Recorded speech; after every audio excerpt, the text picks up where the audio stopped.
Assalamualaikum warahmatullahi wabarakatuh. Perkenalkan, nama saya Lucy Nabila Safitri dengan NIM C1C023074. Di sini saya akan menjelaskan materi mengenai pengertian akuntansi syariah, hubungan Islam dengan akuntansi, dan perkembangan transaksi syariah. Pengertian akuntansi syariah. Definisi akuntansi adalah identifikasi transaksi yang kemudian diikuti dengan kegiatan pencatatan, penggolongan, serta pengitasaran transaksi tersebut sehingga menghasilkan laporan keuangan yang dapat digunakan untuk pengambilan keputusan. Definisi bebas dari syariah adalah aturan yang telah ditetapkan oleh Allah untuk dipatuhi oleh manusia dalam menjalani segala aktivitas hidupnya di dunia. Jadi, akuntansi syariah dapat diartikan sebagai proses akuntansi atas transaksi-transaksi yang sesuai dengan aturan yang telah ditetapkan oleh Allah. Nah, di sini ada perbedaan antara akuntansi syariah dan akuntansi konvensional. Ada 5 kriteria. Kriteria yang pertama itu ada dasar hukum. Dasar hukum akuntansi syariah adalah hukum etika yang bersumber dari Al-Quran dan Sunnah. Dasar hukum akuntansi konvensional, hukum bisnis modern. Dasar tindakan akuntansi syariah itu adalah keberadaan hukum Allah. Dasar tindakan akuntansi konvensional dan rasionalisme ekonomis. Tujuan dari akuntansi syariah itu adalah keuntungan yang wajar. Tujuan dari akuntansi konvensional adalah maksimalisasi keuntungan. Orientasi dari akuntansi syariah itu adalah kemasyarakatan. Orientasi dari akuntansi konvensional adalah individual atau kepada pemilik. Tahap operasional akuntansi syariah adalah dibatasi dan tunduk pada ketentuan syariah. Tahap operasional akuntansi konvensional adalah tidak dibatasi kecuali pertimbangan ekonomis.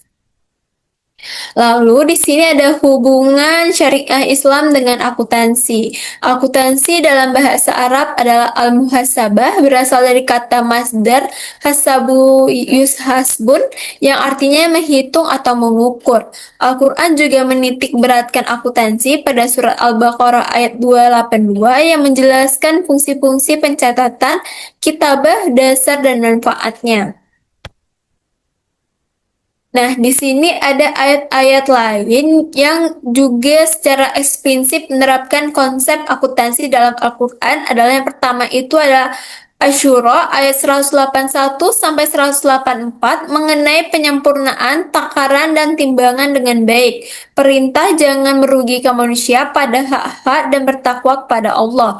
Yang kedua itu ada Al-Hujarat ayat 6 yang menerangkan proses auditing tabayun dengan teliti dan benar tanpa menimpang suatu musibah atau bahaya kepada orang lain. Yang ketiga itu ada Al-Isyarah ayat 35 yang menerangkan pengukuran dalam bentuk pos-pos yang dilakukan dalam neraca. Nah, di sini ada perkembangan transaksi syariah. Perkembangan pesat terjadi dalam kegiatan usaha dan lembaga keuangan, bank, asuransi, pasar modal, dana pensiun, dan lain sebagainya yang berbasis syariah. Dalam 3 dekade terakhir, lembaga keuangan telah meningkatkan volume dan nilai transaksi berbasis syariah yang tentunya meningkatkan kebutuhan terhadap akuntansi syariah.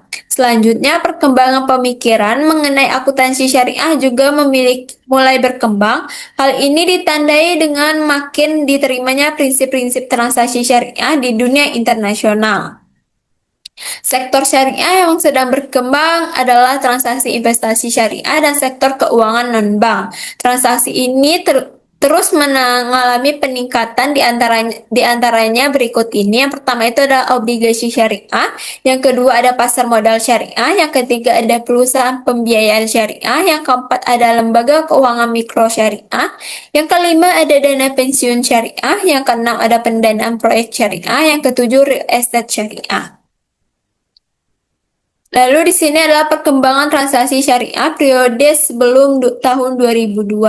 Walaupun Bank Muamalat sudah beroperasi sejak tahun 1992, namun sampai dengan tahun 2002 belum ada PSAK, pernyataan standar akuntansi keuangan, yang mengatur sehingga pada periode ini masih mengacu pada PSAK 31 tentang akuntansi perbankan, walaupun tidak dapat dipergunakan sepenuhnya. terutama paragraf-paragraf yang bertentangan dengan prinsip syariah seperti perlakuan akuntansi untuk kredit. Selain itu juga mengacu pada Accounting Auditing Standard for Islamic Financial Institution yang disusun oleh Accounting and Auditing Organisasi for Islamic Financial Institution, suatu badan otonom yang didirikan 27 Maret 1991 di Bahrain.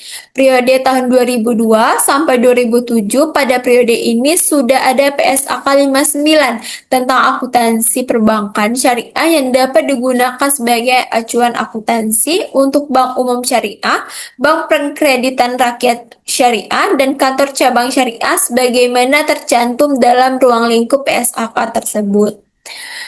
Periode 2007 sampai sekarang, pada periode ini DSAK Dewan Standar Akuntansi Keuangan mengeluarkan PSAK Syariah yang merupakan perubahan dari PSAK 59. KD PPLKS Kerangka Dasar Penyusunan dan Penyajian Laporan Keuangan Syariah dan PSAK Syariah digunakan baik oleh entitas syariah maupun entitas konvensional yang melakukan transaksi syariah baik sektor publik maupun sektor swasta.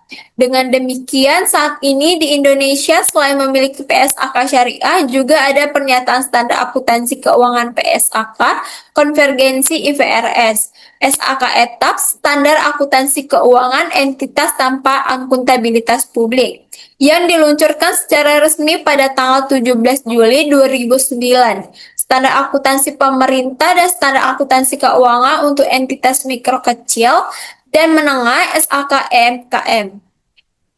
Nah, dapat disimpulkan bahwa akuntansi syariah adalah proses pencatatan transaksi yang sesuai dengan prinsip-prinsip Islam, yang mencakup aspek sosial dan ekonomi selain laporan keuangan. Hubungan akuntansi syariah dengan Islam sangat erat, karena didasarkan pada hukum syariah. Perkembangan transaksi syariah, terutama dalam perbankan dan sektor keuangan lainnya, semakin pesat termasuk di Indonesia. Dengan adanya regulasi yang mendukung akuntansi syariah, semakin dibutuhkan untuk mencatat transaksi yang sesuai dengan syariah. Sekian yang dapat saya sampaikan, lebih dan kurangnya saya mohon maaf. Saya akhiri dengan wassalamualaikum warahmatullahi wabarakatuh.